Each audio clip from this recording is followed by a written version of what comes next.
Senator Jensen. Testing. Thank you, Mr. President, and thank you, Senator Osmick, for bringing this bill forward. Perhaps it's time for a pause.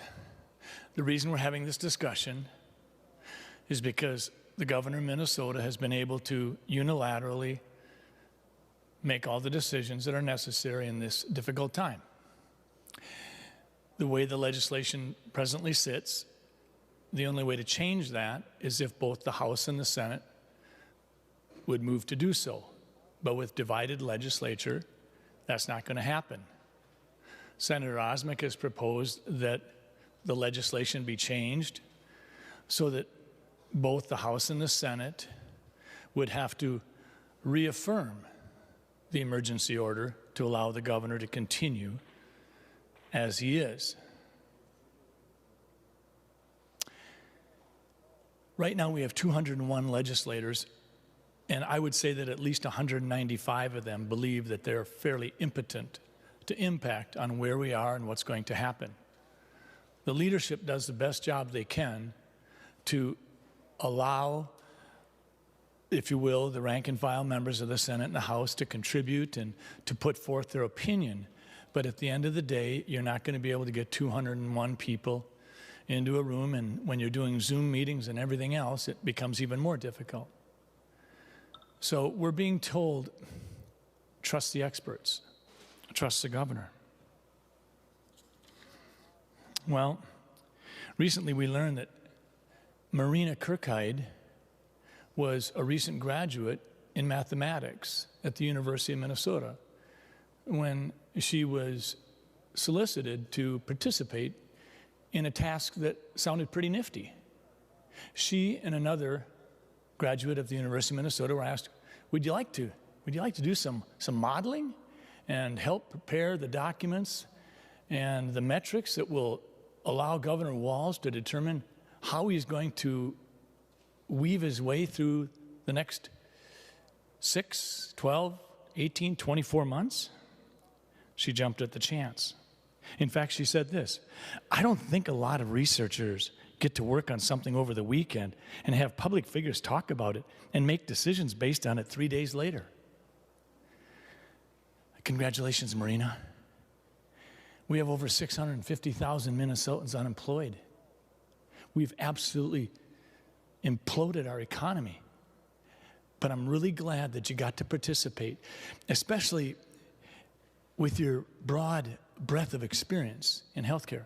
I know you're going to medical school this fall, but when I looked high and low on the internet for what experience you had in healthcare, I saw that you marched in a May Day parade dressed up as a cow puppet.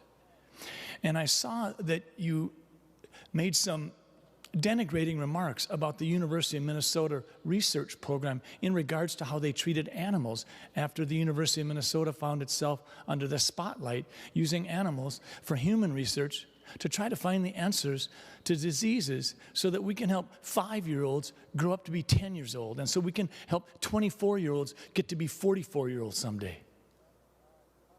So trust the experts. On April 8th, 5 weeks ago, Governor Walz said this when he extended his stay-at-home order to May 4th.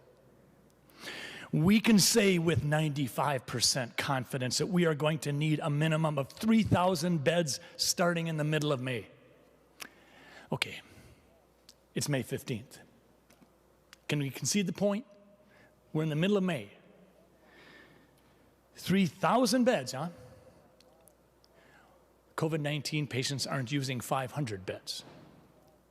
We have the wherewithal in this state to ramp up our hospital capacity within 48 hours, and we can have literally 2,500 ICU beds available. We're not using 200.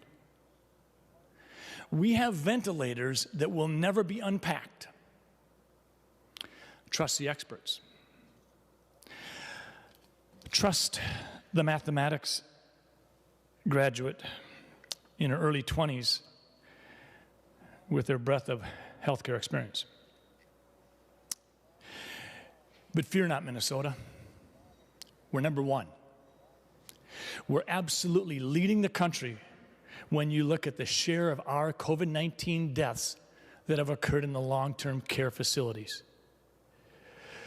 When Wisconsin has 41%, and when Florida has 29%, and when California has 38%, Minnesota stands tall at 84% of our COVID-19 deaths have occurred in people in long-term care facilities.